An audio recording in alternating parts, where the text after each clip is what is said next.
श्रेष्ठ पुरुष वही है जिसने सत्संग और सतशास्त्र द्वारा बुद्धि को तीक्ष्ण करके। श्रेष्ठ पुरुष तो वही है, असली अच्छाई तो वही है जिसने सत्संग के द्वारा भगवान का स्वभाव समझा है और विवेक के द्वारा सत्संग के द्वारा जगत का स्वभाव जाना है।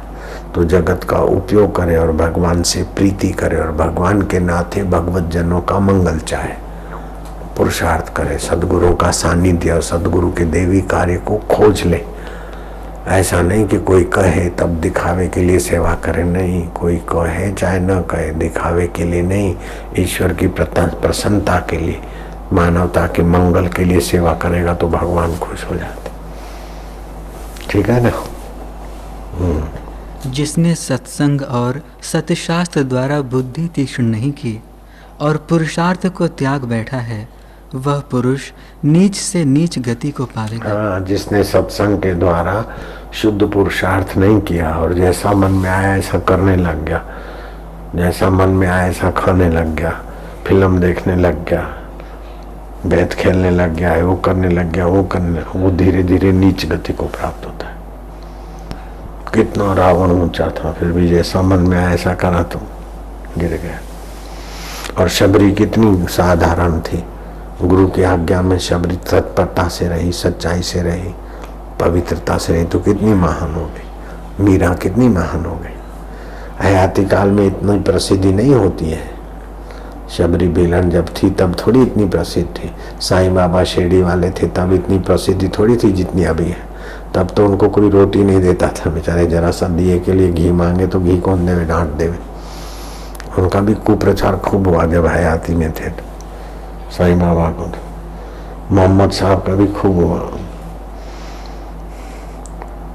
और भी महापुरुषों का हुआ। तो जिनका भी कुप्रचार तेज हुआ है तो समझो कि उनके शरीर के बाद उनका यश भी बहुत फैलेगा। जैसे नानक के साथ अत्याचार हुआ तो नानक जी का यश कितना है। साईं बाबा के साथ भी अत्याचार हुआ, साईं बाबा का यश दिन दोना बढ़ रहा है। ये सब गहरे मूल जिनके होते हैं उनका कुप्रचार जोर करता है। विवेकानंद का कुप्रचार ने जोर किया, विवेकानंद का देखो यश। और ऐसे महापुरुषों का ऐसा होता भी नहीं कि हमारा यश रहे। जिनको यश की परवाह नहीं होती वही सच्चाई का पैगाम देते और उन्हीं का सुप्रचार टिकता है। हमारे मन में ऐसा नहीं कि कुप्रचार वालों का ऐसा हो जाए, ऐसा आता ही नहीं कुछ। लेकिन प्रकृति उनको विचारों को रगड़ डालती। या तो बदल जाते या तो फिर प्रकृति उनको बदलने के काबिल होते तो प्रकृति बदलती है, नहीं तो प्रकृति फिर अपना। जैसे जयदेव के साथ अन्याय करने वालों ने अन्याय किया, फिर प्रकृति ने ऐसा रगड़ा कि चलते चलते धरती फटी और 4 के 4 वो डकैत जयदेव को सताने वाले रिबा रिबा के मर गए। गीत गोविंद के कर्ता जयदेव जी की कहानी सुनाई तुमको मैंने। ऐसे पुनीत महाराज हो गए, उनके साथ भी जैसा भी हुआ। प्रीतम दास महाराज हो गए, पयहारी बाबा, उनके साथ भी फिर पृथ्वीराज चौहान उनका शिष्य बन गया, भगत बन गया पयहारी बाबा का। पहले तो 2 पैसे का पखाली और दूसरे लोग उनकी मजाक उड़ाते थे। फिर पृथ्वीराज चौहान को जब पता चला कि महापुरुष है तो पृथ्वीराज चौहान ने फायदा उठाया पयहारी बाबा का। और पयहारी बाबा के गुरु थे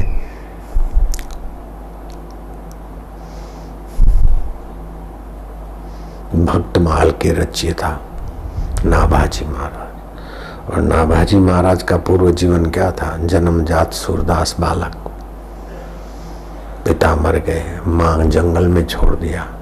अग्रदास महाराज ने उसकी आंखों में पानी के 2 बूंदे डाले, आशीर्वाद किया, देखते बन गए। और भी कई उनके जीवन में ऊंचाइयां आई।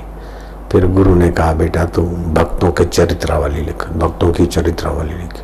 जन्मजात सूरदास बालक, वो ग्रंथ अपना हिंदुस्तान में तो क्या विदेशों में भी लोग पढ़ते। भक्तमाल के रचयिता नाभाजी महाराज के शिष्य पयहारी बाबा, और पयहारी के सत्संग का फायदा उठाया पृथ्वीराज चौहान ने। तो जो अच्छे रास्ते चलता है ना भगवान उसके अंदर दिव्यता ले आते, और जो कपट करता है, निंदा करता है, समाज को भ्रमित करता है, उसकी बुद्धि मारी जाती। फिर देर सवेर नीच योनियों में पिशाच होके भटकते, बैल हो जाते, कुत्ते हो जाते, घोड़े गधे हो जाते, न जाने कितनी योनियों में जाते होंगे।